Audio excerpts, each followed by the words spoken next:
c'est une complication qui est liée qui survient suite à un accouchement et qui entraîne une perte incontrôlée et permanente des urines ou des selles ou les deux à la fois.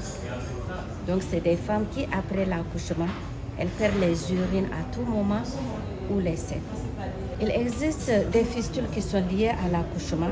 Il y a des fistules qui sont liées à d'autres, qu'on appelle les fistules génitales, qui peuvent être liées à des viols sur les enfants, donc qui peut entraîner des fistules recto-vaginales, mais ça, c'est pas lié à l'accouchement, c'est lié à des viols. Il y a des fistules aussi qui surviennent lors de certaines pathologies telles que des cancers, donc qui peuvent entraîner aussi, s'il y a un cancer de la vessie, ça peut aussi entraîner des fistules. Une fistule, c'est une complication de l'accouchement. Donc c'est une complication de l'accouchement. Donc c'est ça qu'il faut retenir. Pour cette journée de réflexion, il faut noter que UNFPA a lancé la lutte contre la fistule obstétricale depuis 2003. Et dans cette lutte de fistule obstétricale, c'est de manière globale, c'est-à-dire dans le monde entier. Et lors de ce lancement, Haïti a souscrit parfaitement par rapport à la lutte contre les fistules obstétricales. Et nous avons 3 axes. Nous avons l'axe qui consiste à la prévention de la fistule, qui concerne tout ce qu'il y a comme soins donnés aux femmes enceintes, les consultations prénatales, les accouchements, les suivis post-accouchement. Nous avons tout ce qui concerne aussi la prise en charge chirurgicale, c'est-à-dire si on a échoué au niveau de la prévention, il faut quand même réparer les femmes qui ont eu la fistule obstétricale. Et là, nous avons le docteur Batch qui s'en occupe ici au niveau de Haïti. Et nous avons aussi l'axe qui concerne la réinsertion socio-économique des femmes.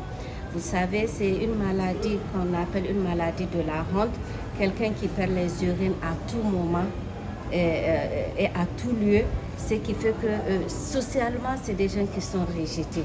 Donc, une fois réparés, il faut aussi mettre en place un système de les accompagner, non seulement psychologique, mais aussi économique, parce que quelqu'un qui perd les urines à tout moment, c'est difficile pour lui de mener certaines activités génératrices de revenus. Quand on parle d'obstétrical, ça c'est lié à la grossesse.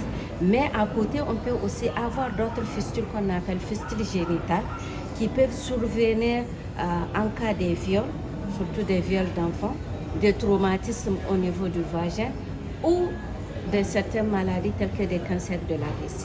Oui, c'est pour ça, en cas de fistule, il faut avoir la main, il faut être expérimenté avant d'opérer une fistule. Parce que si vous n'avez pas la main, vous risquerez de créer des fistules incurables. Ça veut dire que c'est des gens qu'on ne peut pas opérer et qui vont rester toute leur vie à perdre les urines ou les selles ou les deux à la fois. Un message, c'est à l'endroit de nous tous ici présents, c'est plus d'implication pour que nous soyons tous acteurs de lutte contre la fistule obstétricale. Donc que ce soit les autorités, que ce soit vous les médias, que ce soit tous les autres qui nous écoutent, ils doivent être acteurs. Aux femmes survivantes des fistules obstétricales, nous les conseillons d'aller dans les structures de santé pour se faire examiner afin que la prise en charge adéquate soit faite. Donc voilà le plaidoyer que nous faisons à l'intention de tous ici présents d'être acteurs de lutte contre la fistule obstétricale afin que d'ici 2030, on ait 0 cas de fistule au niveau de Haïti.